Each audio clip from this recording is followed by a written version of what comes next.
প্রিয় দর্শক, আপনাদের সবাইকে স্বাগত জানাচ্ছি বাংলা ভিশনের সংবাদ পর্যালোচনা অনুষ্ঠান ফ্রন্ট পেজে। আপনাদের সাথে আছি আমি জাহাঙ্গীর আকন্দ। আমার সঙ্গে আলোচনার জন্য স্টুডিওতে উপস্থিত আছেন অধ্যাপক ডক্টর সিদ্দিকুর রহমান খান, ডিন কলা অনুষদ, ঢাকা বিশ্ববিদ্যালয়।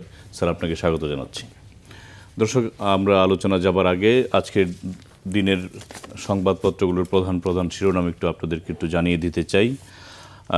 দৈনিক প্রথম আলোর প্রধান শিরোনাম, জুলাই হত্যাকাণ্ডের মামলায় ট্রাইব্যুনালের প্রথম রায় আজ। প্রতি 2 মেয়ের একজন বাল্যবিবাহের শিকার, তাদের আরেকটি শিরোনাম। দৈনিক আমার দেশের প্রধান শিরোনাম, হাসিনার গণহত্যার রায়ের অপেক্ষায় জাতি। আবু সাঈদ হত্যাসহ সুনির্দিষ্ট 5 অভিযোগ, 8,447 পৃষ্ঠার অভিযোগনামা। নারী হিসেবে কোনো অনুকম্পার সুযোগ নেই প্রসিকিউটর। 28 কার্যদিবসে 54 জনের সাক্ষ্য জেরা, সর্বোচ্চ শাস্তির প্রত্যাশা রাষ্ট্রপক্ষের। রায় ঘোষণা সরাসরি সম্প্রচার করবে বিটিভি। দৈনিক ইত্তেফাকের প্রধান শিরোনাম, শেখ হাসিনার মামলার রায় আজ, সবার দৃষ্টি ট্রাইব্যুনালের দিকে। জুলাই সনদে ফর্মুলা, যেভাবে গঠিত হবে তত্ত্বাবধায়ক সরকার। দৈনিক ইনকিলাবের প্রধান শিরোনাম একই, শেখ হাসিনার মামলার রায় আজ, আদালতের দিকে তাকিয়ে সবাই। আদালতের অনুমতি সাপেক্ষে বিটিভিতে রায় ঘোষণা করা হবে, সরাসরি সম্প্রচার করা হবে। আইনশৃঙ্খলা বাহিনীর পাশাপাশি বিএনপি জামায়াত নেতারা মাঠে থাকবেন। প্রতিপক্ষকে ঘায়েল করতে নিজের প্রতিষ্ঠিত আদালতে বিচারের মুখোমুখি শেখ হাসিনা। দৈনিক সমকালেরও একই শিরোনাম। আজকে প্রায় প্রতিটি সংবাদপত্রই শেখ হাসিনার মামলার রায় নিয়ে প্রধান শিরোনাম করেছে। শেখ হাসিনার মামলার রায় আজ, জুলাই মানবতা বিরোধী অপরাধের প্রথম বিচার, অপর 2 আসামি সাবেক স্বরাষ্ট্রমন্ত্রী ও আইজিপি।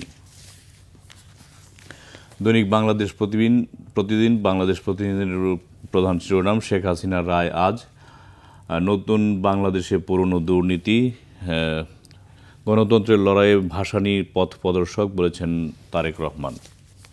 দৈনিক কালের কণ্ঠের প্রধান শিরোনাম, শেখ হাসিনা মামলার রায় আজ, মানবতা বিরোধী অপরাধের মামলায় সাবেক কোনো সরকার প্রধানের বিরুদ্ধে এটি প্রথম রায়। বিচার চলে সুনির্দিষ্ট 5 অভিযোগে।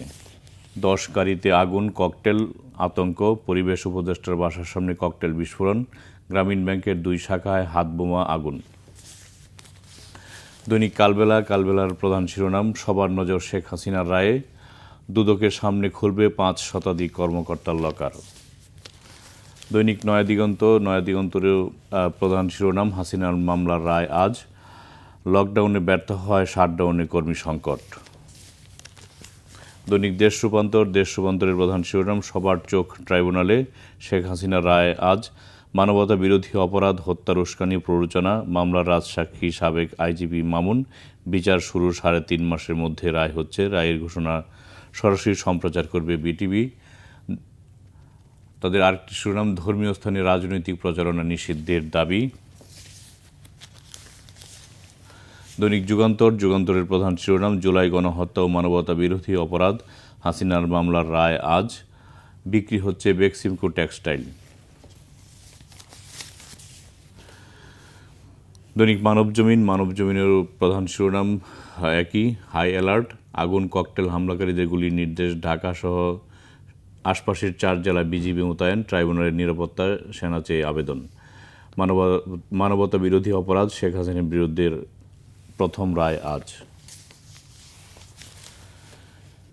দৈনিক বণিকবার্তার প্রধান শিরোনাম, মেট্রো রেল নির্মাণে ঋণ চুক্তির শর্তারোপ, দ্বিতীয়বার দরপত্র আলোচনার সুযোগ নেই ডিএমটিসিএল-এর। দ্য ডেইলি স্টারের প্রধান শিরোনাম, ICT to deliver judgement on Hasina today. নিউজেরও একই শিরোনাম, ICT verdict in Hasina case likely today. তো স্যার, এই ছিল সংবাদপত্রগুলির প্রধান শিরোনাম। আমরা সবগুলো সংবাদপত্রই দেখলাম যে আজকের সবার শিরোনাম একই, যে সেটা হচ্ছে শেখ হাসিনার মামলার রায় আজ, এবং দেশের মানুষেরও নজর ঠিক এদিকেই। আর 11টার দিকে কোর্ট রায় সেই ঘোষণা করবে এবং সরাসরি বিটিভিতে সম্প্রচার করবে। তো এই যে কোনো সরকার প্রধানের বিরুদ্ধে বাংলাদেশের স্বাধীনতার পর এটাই প্রথম মানবতা বিরোধী অপরাধের রায়, এই বিষয়টি আপনি বিশ্লেষণ করেন স্যার। ধন্যবাদ আপনাকে এবং দর্শক যারা এই অনুষ্ঠান দেখছেন সবাইকে শুভ সকাল। আপনি যেমনটা বলেছেন যে আজকে আন্তর্জাতিক মানবতার বিরোধী যে আদালত, সেই আদালতের দিকে শুধুমাত্র দেশের মানুষের দৃষ্টিভঙ্গি না, ওয়ার্ল্ড মিডিয়া তারাও কিন্তু আজকে এই রায়ের দিকে তাকিয়ে আছে এবং 11টার দিকে মানবতা বিরোধী অপরাধের জন্য গঠিত যে ট্রাইব্যুনাল, সেই ট্রাইব্যুনালের সেখানে বিচারপতি গোলাম মুর্তজা মজুমদারের নেতৃত্বে 3 সদস্য বিশিষ্ট যে ট্রাইব্যুনাল, সেই ট্রাইব্যুনালে এই মামলাটির রায় হবে এবং সেখানে 5টি সুনির্দিষ্ট অভিযোগের ভিত্তিতে এই বিচার কার্য পরিচালিত হয়েছে। 1 বছরেরও বেশি সময় ধরে এই বিচার কার্য, আপনারা জানেন যে 15 মাস ধরে এই বিচার কার্যটি হয়েছে। 14ই আগস্ট মানে 5 আগস্ট একটি ছাত্র জনতার রক্তাক্ত গণ অভ্যুত্থানের মধ্য দিয়ে ক্ষমতাচ্যুত এবং ভারতে পালিয়ে যাওয়ার পর 14ই আগস্ট এই মামলাটি দায়ের করা হয়েছিল এবং গণহত্যার অভিযোগে এটি হবে মামলার প্রথম রায়। এর আগে আপনারা জানেন যে জুলাই মাসে শেখ হাসিনার বিরুদ্ধে কিন্তু আন্তর্জাতিক অপরাধ যে ট্রাইব্যুনাল, সেই ট্রাইব্যুনালে একটা 6 মাসে তাকে একটা বিনাশ্রম কারাদণ্ড দেওয়া হয়েছিল আদালত অবমাননার দায়ে। তো আজকে এই গণহত্যার রায় হবে এবং সেখানে 5টি সুনির্দিষ্ট অভিযোগগুলো হচ্ছে যে উনি যে 14ই জুলাই গণভবনে একটা সাংবাদিক সম্মেলন করেছিলেন এবং সেইখানে যে একটা উস্কানি দিয়েছিলেন এবং এরপর 15ই জুলাই ঢাকা বিশ্ববিদ্যালয় সহ দেশের বিভিন্ন জায়গায় পুলিশ এবং তৎকালীন নিষিদ্ধ ঘোষিত যে ছাত্র সংগঠন ছাত্রলীগের সন্ত্রাসীরা সারা দেশে এবং ঢাকা বিশ্ববিদ্যালয়ের নারী শিক্ষার্থী সহ তাদের উপর একটা আক্রমণ করেছিল, তাদেরকে অনেককেই গুরুতর রূপে আহত করেছিল। এটি একটি অপরাধ। আরেকটি হচ্ছে যে আন্দোলনকারীদের উপর ড্রোন এবং হেলিকপ্টার থেকে গুলি এবং সেখানে ল্যাথাল উইপেন ব্যবহার করার যে তিনি নির্দেশ দিয়েছিলেন। রংপুরের যে আবু সাইদের হত্যাকাণ্ডটি মূলত এই গণ অভ্যুত্থানটাকে একটা আন্দোলনকে, বৈষম্য বিরোধী আন্দোলনকে গণ অভ্যুত্থানে রূপান্তরিত করেছিল। সেইটার নির্দেশদাতা চানকারপুলে 6 জনকে যে হত্যা করা হয়েছিল সেইটার নির্দেশের আরও অমানবিক সেটা হলো আশুলিয়াতে যে 6 জন বিক্ষোভকারীকে হত্যার পর পুড়িয়ে তাদের লাশ পোড়ানো হয়েছিল, সেইগুলোর আজকে রায় হবে। তো আমরা জাতি অপেক্ষা করছে এবং প্রসিকিউশন থেকে ইতিমধ্যেই শেখ হাসিনা এবং তৎকালীন যিনি স্বরাষ্ট্রমন্ত্রী আসাদুজ্জামান খান কামাল, তাদের 2 জনের বিরুদ্ধে সর্বোচ্চ শাস্তি মৃত্যুদণ্ড এবং তাদের সম্পদ বাজেয়াপ্ত করে জুলাই শহীদদের মধ্যে বন্টন করে দেওয়ার এটি দাবি করা হয়েছে। এখন আমরা অপেক্ষা করছি যে আদালতে কি রায় আসে। তবে ইতিমধ্যেই এই মামলার রায়কে কেন্দ্র করে সারা দেশে আওয়ামী লীগের যারা নেতাকর্মী আছে, কর্মকাণ্ড নিষিদ্ধ ঘোষিত আওয়ামী লীগের নেতাকর্মী ভারত থেকে যার বিরুদ্ধে আজকে রায় হবে তার নির্দেশনা অনুসারে সারা দেশে একটা শাটডাউনের নামে অরাজকতা সৃষ্টির চেষ্টা করেছে। আপনি একটু আগে বিভিন্ন পত্রিকার যখন শিরোনামগুলো পড়ছিলেন, সেখানে ককটেল বিস্ফোরণ, চোরাগোপ্তা হামলা, অগ্নিসংযোগ, নানা ধরনের অপতৎপরতা চালানোর হচ্ছে এবং এইগুলোরও কিন্তু তিনি ভারতে বসে নির্দেশদাতা হিসাবে কাজ করছেন। আমরা সোশ্যাল মিডিয়াতে দেখছি যে উনি প্রতিনিয়তই তার নেতাকর্মীদেরকে নানাভাবে তিনি উস্কানি দিচ্ছেন এবং দেশে একটা অরাজক পরিস্থিতি তৈরি করার জন্য তিনি কিন্তু কাজ করে যাচ্ছেন। তো শেখ হাসিনা তিনি তার যে শাসনামল, আরও কিন্তু আজকেরটা হলেও আরও 3টা মামলা কিন্তু সেখানে রয়ে গেছে, আরও 3টা মামলা বিচারাধীন আছে এবং সেই মামলাগুলো পর্যায়ক্রমে সেগুলোর রায় আমরা হবে। তো আজকের যে মামলাটি, সেই মামলাটির মধ্য দিয়ে যদি আমরা মনে করি যে আমরা চাই যে একটা স্বচ্ছতার সাথে ন্যায় বিচার নিশ্চিত হোক। তিনি যে অপরাধগুলো করেছেন এবং তার বিরুদ্ধে যে অভিযোগগুলো উত্থাপন করা হয়েছে, সেই অভিযোগের পরিপ্রেক্ষিতে আমাদের যে আইন, সেই আইনের সর্বোচ্চ যে শাস্তি আছে সেটি নিশ্চিত করা হোক। কেননা এই ধরনের অপরাধের যদি আপনার একটা ন্যায় বিচার প্রতিষ্ঠিত হয়, দৃষ্টান্তমূলক শাস্তি যদি হয়, তাহলে অন্যদের ভবিষ্যতে এই ধরনের অপরাধ সংগঠনের ক্ষেত্রে তাদের সতর্কতা আসবে। আমাদের দেশে যে এই যে অপরাধ প্রবণতা এবং মানুষের যে আইনকে অশ্রদ্ধা করা এবং ক্ষমতার কে অপব্যবহারের মধ্য দিয়ে মানুষকে নিপীড়ন নির্যাতন করা, সেটির একটা অন্যতম কারণ হচ্ছে যে একটু প্রভাবশালী হলেই তিনি নিজেকে ভাবতে শুরু করেন যে তিনি আইনের ঊর্ধ্বে। কিন্তু একজন প্রধানমন্ত্রী হয়েও তিনি যখন অপরাধ সংগঠন করেন, অপরাধের সাথে যুক্ত হন, তিনিও যে আইনের ঊর্ধ্বে নন। বিচার যে বা আইন যে সকলের জন্য সমভাবে প্রযোজ্য এবং ন্যায় বিচার করতে যে রাষ্ট্র একটা প্রতিশ্রুতিবদ্ধ, আজকের এই রায়ের মধ্য দিয়ে সেটি প্রমাণ হবে বলে আমরা আশা করি। এবং এটি যদি হয় তাহলে ভবিষ্যতে আমরা এই ধরনের ফেসিবাদী এবং স্বেচ্ছাচারী তাদের পরিণতি সম্পর্কে যদি তারা সতর্ক থাকে, তাহলে বাংলাদেশে আমরা একটা গণতান্ত্রিক নিপীড়ন মুক্ত একটা সমাজ এবং রাষ্ট্র পাবো বলে আমরা আশা করি। স্যার, দৈনিক ইনকিলাবের সাবটাইটেলটা ইন্টারেস্টিং শুনেছে, প্রতিপক্ষকে ঘায়েল করতে নিজের প্রতিষ্ঠিত আদালতে বিচারের মুখোমুখি হাসিনা। তো এই যে বিচারের ইতিহাস, এটা নিয়ে স্যার কিছু একটা। আমি ইতিহাসের ছাত্র, ইতিহাসে বলে হিস্ট্রি রিপিট ইটসেলফ, ইতিহাসের পুনরাবৃত্তি ঘটে।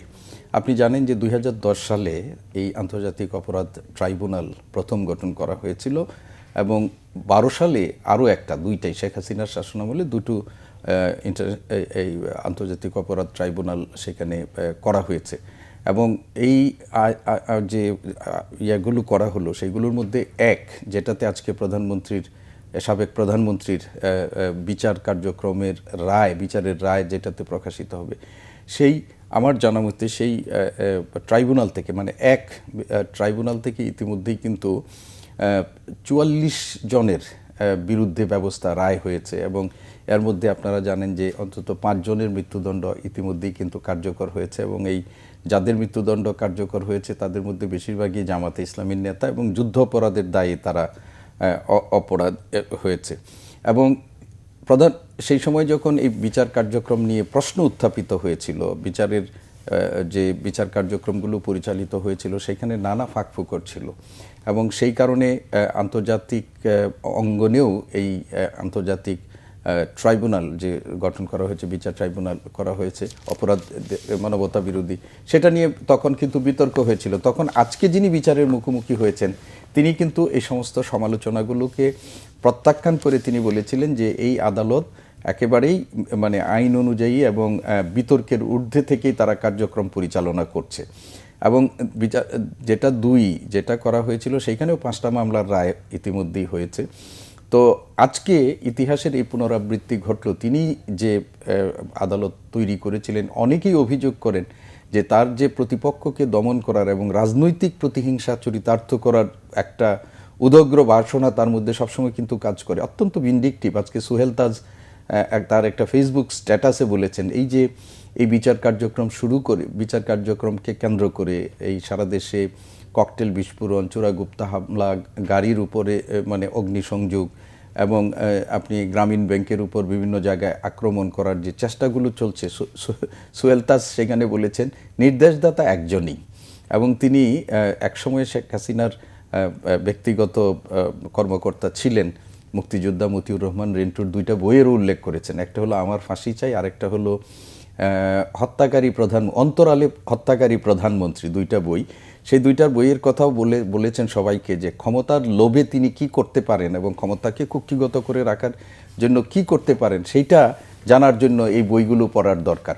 তো এই যে ধরেন আজকে যে পরিস্থিতি তৈরি করা হচ্ছে এই শেখ হাসিনা তো নিজেই নিজের ফাঁদে পড়েছেন এবং এটাই হলো ইতিহাসের একটা চরম শিক্ষা আর কি, যে তিনি যে আদালতের মাধ্যমে তার রাজনৈতিক প্রতিপক্ষকে দমন করার হাতিয়ার হিসাবে যে আদালতকে ব্যবহার করে, শুধু এটা না, সারা দেশের বিচার ব্যবস্থাকেই তিনি কিন্তু তার এই 1.5 দশকের শাসনামলে অত্যন্ত নির্লজ্জভাবে আদালতকে তিনি ব্যবহার করেছেন। আজকে সেই আদালতের মুখোমুখি হয়েছেন, সেই বিচারের মুখোমুখি তিনি হয়েছেন। স্যার, আরেকটা বক্তব্য দেখতে পাচ্ছি প্রসিকিউশন থেকে যেটি বলা হয়েছে নারী হিসেবে তিনি অনুকম্পা পাবেন না। তো এখানে নারী হিসেবে অনুকম্পা পাওয়ার সুযোগ আছে কিনা? দেখুন, আমাদের জামিনের ক্ষেত্রে আমাদের আইনে বোধহয় কোথাও আছে যে শিশু এবং নারীদেরও ব্যাপারে বোধহয় কোথাও আছে, আমি শিওর না এরকম। কিন্তু আমি ব্যক্তিগতভাবে মনে করি শেখ হাসিনাকে আপনি শুধুমাত্র একজন নারী হিসাবে বিবেচনা করার কোনো কারণ নেই এবং তিনি কখনো নিজের নারী হিসাবেও তিনি বলতেন না। তিনি নিজেকে সবসময় একজন শাসক হিসাবে, প্রধানমন্ত্রী হিসাবেও তিনি বিবেচনা করতেন এবং আমিও এখানে মনে করি যে তাকে এখানে লিঙ্গ বিবেচনায় এখানে দেখার কোনো সুযোগ নেই। তিনি একজন অপরাধী এবং তিনি যদি অপরাধী হয়ে থাকেন এবং তিনি একজন প্রধানমন্ত্রী ছিলেন এবং সেই জায়গা থেকে তিনি যদি কোনো অপরাধ করে থাকেন তো তাহলে তাকে সেইখানে নারী এবং পুরুষের ভেদ টেনে সেখানে কোনো কিছু করার সুযোগ আছে বলে মনে করিনি, এবং আমি মনে করি যে প্রসিকিউশনের পক্ষ থেকে যেটি বলা হয়েছে সেটি প্রত্যাশিত এবং সেটি আদালত বিবেচনায় নিয়ে রায় ঘোষণা করবে বলেই আমার মনে হয়। স্যার, অনেকগুলি পত্রিকা দেখলাম যে আপনার বিভিন্ন জায়গায়, বিশেষ করে ঢাকা বরিশাল মহাসড়কে একাধিক স্থানে গাছ কেটে ফেলে রাস্তা অবরোধ করা হচ্ছে রাত্রে, এবং ককটেল, আগুন, নানা সহিংস ঘটনা ঘটছে। তো এই যে পুরনো ধাঁচের রাজনীতি, এখন বাংলাদেশ যে নতুন দিকে এগোচ্ছে, তারা এই পুরনো ধাঁচের রাজনীতি থেকে কেন বেরোতে পারছে না? মানুষ যেগুলো অপছন্দ করছে না বা এগুলি মানে মানুষ আমলেও নিচ্ছে না, তো এই বিষয়টি আওয়ামী লীগ কেন মানে আমি আবারও একটু পুরনো দিকে যাওয়ার কথা আমি বলবো যে শেখ হাসিনা 2013 সাল থেকে আপনি যদি তার পতন পূর্ব পর্যন্ত সব সময়টা দেখেন, সব সময় তিনি তার প্রতিপক্ষ রাজনীতিক দল, বিশেষ করে বিএনপি, জামাত, তাদেরকে তিনি আগুন সন্ত্রাসী বলেছেন, এবং তাদের বিরুদ্ধে তিনি যে ভাষায় যে শব্দ প্রয়োগ, কয়েকদিন ধরে দেখছি যে তার এই সমস্ত পুরনো ভাষণের কিছু পুনরাবৃত্তি আমাদের সোশ্যাল মিডিয়াতে ভেসে বেড়াচ্ছে, এবং সেইখানে তিনি এই যে বাসে অগ্নিসংযোগ এবং অগ্নিসংযোগকারীদেরকে ধরে হাত পুড়িয়ে দেওয়ার জন্য কিন্তু তার নেতাকর্মীদেরকে নির্দেশ দিয়েছিলেন, এবং তাদের বিরুদ্ধে মানে নেতাকর্মীরাই যেন প্রতিরোধ গড়ে তোলে এবং তাদের বিরুদ্ধে ব্যবস্থা, এই ধরনের তিনি কথা অনেকবার বলেছেন। এবং তিনি এটাও বলেছেন যে লন্ডনে যেহেতু তারেক রহমান সাহেব থাকেন, তার বক্তব্যের মধ্য দিয়ে, তার দলের শীর্ষ নেতৃত্বের বক্তব্যের মধ্য দিয়ে, যে তিনি সেখানে নিরাপদে থেকে তার নেতাকর্মীরা এদেরকে উস্কিয়ে দিচ্ছেন বা নির্দেশনা দিচ্ছেন, সেখানে তাদেরকে বিপদগ্রস্ত করছেন।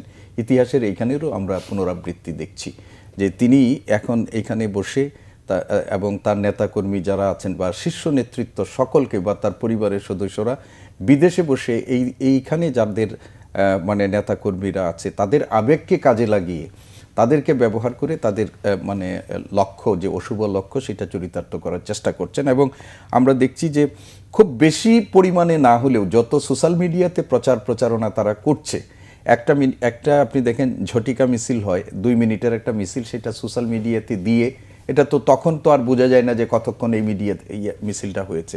এই ধরনের তৎপরতাও কিন্তু তারা চালাচ্ছে। আমরা দেখলাম সেদিন একজন রিক্সাওয়ালা হঠাৎ করে তাকে 500 টাকা দিয়ে বলে যে একবার জয় বাংলা স্লোগান বলো, সাথে সাথে এটা সোশ্যাল মিডিয়াতে তারা রেকর্ড করে দিচ্ছে এইভাবে। আর আপনি যেটা বলছেন যে আসলে আমাদের বাংলাদেশের যে রাজনৈতিক ঐতিহ্য পরিণত হয়েছে, সেটা হচ্ছে যে সবাই মনে করে যে শক্তি প্রয়োগ এবং শক্তি প্রয়োগের নাম হচ্ছে চালাও পোড়াও, এইভাবে যদি কিছু করা যায় তাহলেই বোধহয় নিজের শক্তি যেটা সেটাও জানান দেওয়া যায়, আর লক্ষ্য অর্জনেও বোধহয় এই সন্ত্রাসী কর্মকাণ্ড একটা উপায় হিসাবে ব্যবহার করা যায়।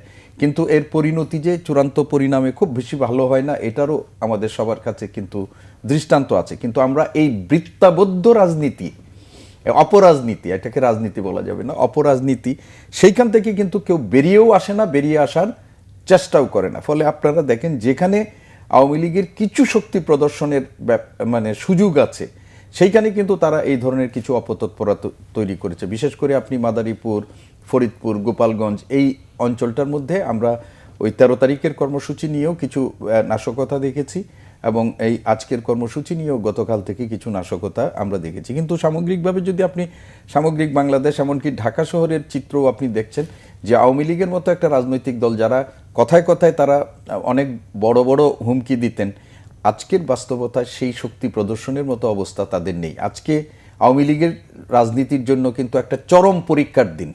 আজকে আওয়ামী লীগের যিনি সভাপতি, যিনি দীর্ঘদিন দুর্দান্ত প্রতাপের সাথে বাংলাদেশ শাসন করেছেন, আমরা শাসনই বলবো, যে তিনি গণতান্ত্রিক পদ্ধতিতে তো করেননি, সেই প্রধানমন্ত্রীর মানে সাবেক প্রধানমন্ত্রী, সেই আওয়ামী লীগের দলীয় সভাপতির বিরুদ্ধে আজকে মামলার রায় হতে যাচ্ছে, এবং সেখানে হয়তো আইনানুগভাবে একটা সর্বোচ্চ শাস্তি তিনি পেতে পারেন।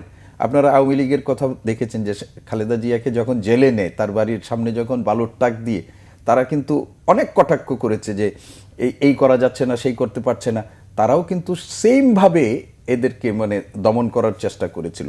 আজকে আওয়ামী লীগকে একেবারেই ইতিহাসের মানে আমরা বলবো যে পুনরাবৃত্তির গতিধারায় একই দিকে যেতে হচ্ছে। কিন্তু আমরা যেটা চাই যে আওয়ামী লীগ যদি তাদের পক্ষে যদি সম্ভব হয় সেখানে তারা আইনিভাবে সেটা লড়াই করুক। তখন কিন্তু বারবার প্রধানমন্ত্রী থেকে সবাই বলতেন যে আইনিভাবে লড়াই করো তোমরা, আজকে তাদের যদি সেই সুযোগ থাকে, তোমরা আইনিভাবে লড়াই করে শেখ হাসিনার সুযোগ তো আছে, সাহস যদি থাকে। হ্যাঁ, সাহস যদি থাকে তাহলে তোমরা সেটা করার চেষ্টা করো। এই চোরাগুপ্তা হামলা, এক জায়গায় দুই জায়গায় রাতের আধারে পেট্রোল মারা বা রাতের আধারে একটা গাছ কেটে রাস্তায় ফেলে রাখা, এইটি হবে না। আর আপনি এটা দেখবেন যে 13 তারিখে আওয়ামী লীগের নেতাকর্মীদের মধ্যে বা আওয়ামী লীগের যারা এই দেশে অবস্থান করছিলেন তাদের যে 13 তারিখের যে মানে মনোবলটা ছিল, 13 তারিখের এই তাদের যে ব্যর্থতা, এই ব্যর্থতার পর আজকে কিন্তু আজ এবং কালকের ঘটনা কিন্তু 13 তারিখের ঘটনার চেয়েও কিন্তু অনেক কম আমরা বলবো, এবং এই মনোবল কিন্তু তাদের ভেঙে গেছে। ঢাকায় রাস্তা দেখলাম মানুষ অফিসে যাচ্ছে বা মানে 13 তারিখে যে মানে মানুষের যে আশঙ্কাটা ছিল, আতঙ্কটা ছিল, সেই তুলনায় আজকে আশঙ্কা এবং আতঙ্ক কম। কারণ আশঙ্কা এবং আতঙ্ক কি, বাংলাদেশের রাজনীতিতে আওয়ামী লীগের মানে ওই যে বললাম যে তাদের যে সহিংসতার ইতিহাস, সেটা তো মানুষের চোখের সামনে। আপনি 2006 সালের কথা একবার চিন্তা করেন, 1996 সালে রাজপথে তাদের সহিংসতার ঘটনাগুলো একবার চিন্তা করেন, সেইটা তো মানুষের স্মৃতির মধ্যে ছিল। সেই জন্য মানুষের মধ্যে একটা আতঙ্ক কাজ করে, একটা ভয় কাজ করে। কিন্তু 13 তারিখে তারা যে ধরনের ঘোষণা দিয়ে যে ধরনের মানে শক্তি প্রদর্শন করতে পেরেছে আজকে, ফলে মানুষের মন থেকে কিন্তু আরও ভয়টা কমে গেছে। জি স্যার, আরডি সংবাদের দিকে আপনার দৃষ্টি আকর্ষণ করছি, সেটা হচ্ছে গত 15 মাসে 26টি নতুন রাজনৈতিক দল এসেছে এবং সেখানে বলা হচ্ছে যে নিজের পার্টিকে নিজে ভোট দিতে, কেউ বা জনগণকে দেশের মালিকানা বুঝিয়ে দিতে নতুন রাজনৈতিক দল করেছেন, যারা রাজনৈতিক দল করেছেন তাদের নিয়ে। তো এই যে 26টি নতুন রাজনৈতিক দল আসলো, এটাকে স্যার কীভাবে দেখছেন? দেখেন, বাংলাদেশের ইতিহাসে রাজনৈতিক দল গঠন বা রাজনৈতিক দলের হিসাবে সেগুলো অনেকেই নিজের একটা মানে এটা একটা ব্যবসায়িক মনোবৃত্তিরও কোনো ক্ষেত্রে এটার বহিঃপ্রকাশ। এবং বাংলাদেশের মানুষ আমরা এমন যে আপনি দেখবেন, আমি এটা কথাটা বলা ঠিক হবে কিনা আমি জানি না, তারপরেও বলছি, সোশ্যাল মিডিয়াতে দেখবেন যে খায়রুল দেওয়ান বলে একজন, কল্যাণ পার্টি, হ্যাঁ কল্যাণ পার্টি একজন খায়রুল দেওয়ান, তিনি প্রধানমন্ত্রীর ইলেকশন করবেন। এবং আপনি দেখবেন যে সেখানে মূলধারার কোনো মিডিয়া না হলেও সামাজিক যোগাযোগ মাধ্যম, অনলাইনে যে সমস্ত যারা কাজ করে, তাদের ভিউ ব্যবসার জন্য এই খায়রুল দেওয়ানকে নিয়ে প্রতিদিনই কোনো না কোনো সংবাদ থাকে, যেরকম আমাদের হিরো আলমকে নিয়ে আমাদের যেরকম ছিল। তো বাংলাদেশে এখন যেটি হয়েছে যে রাজনীতি দল গঠন করার অধিকার আছে, সাংবিধানিক অধিকার আপনাকে দিয়েছেন, এবং সেই অধিকার নিয়ে অনেকেই করেছেন। কয়েকদিন আগে দেখলাম যে এমন যে হাজব্যান্ড সভাপতি, ওয়াইফ হলো দলের মানে সংগঠক, এরকমও দুই রাজনৈতিক দল আছে। অফিস নাই, কোনো কিছু নাই। আপনি দেখবেন ওইগুলো তো ছোট রাজনৈতিক দল, এমনকি মোটামুটি পরিচিত রাজনৈতিক দল আছে, এরকমও আছে, তাদেরও কিন্তু আমরা সেই অর্থে কোনো কিছু দেখি না।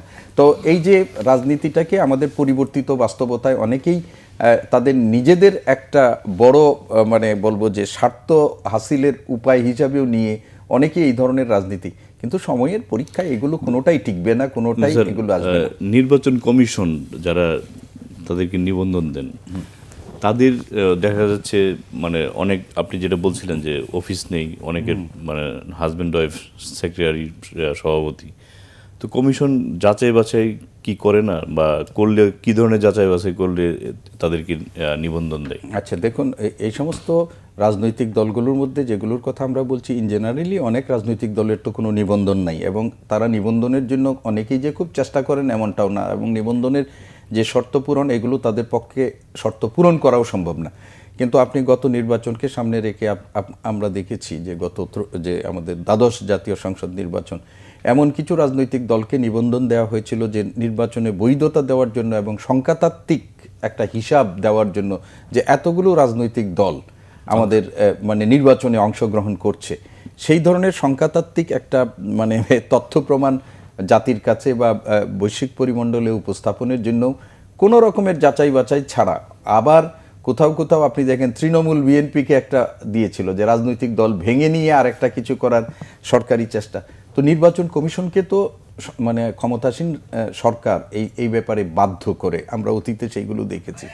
তো আজকে দেখবেও যে আমাদের হয়তো এই ধরনের আজকে বাস্তবতা নেই, ফলে আমাদের নির্বাচন কমিশনকে কিন্তু আরও সতর্কতার সাথে রাজনৈতিক দলগুলোকে, আপনি দেখেন তারেক যে আমাদের আছে একজন, তারেক আন্দোলন করেছিলেন, তিনি কিন্তু নির্বাচন কমিশনের সামনে অনশনও করেছেন কয়েকদিন। এই নিয়ে আমাদের মিডিয়াতে, মূলধারা এবং সোশ্যাল মিডিয়াতে অনেক হয়েছে, কিন্তু নির্বাচন কমিশন কিন্তু এর কাছে কোনো নথি স্বীকার করেনি। আমরা এরকমই চাই যে যার শর্ত পূরণ করবে, কোনো ব্যক্তি মানুষের মুখের দিকে তাকিয়ে কোনো রাজনৈতিক দলের নিবন্ধন হবে না।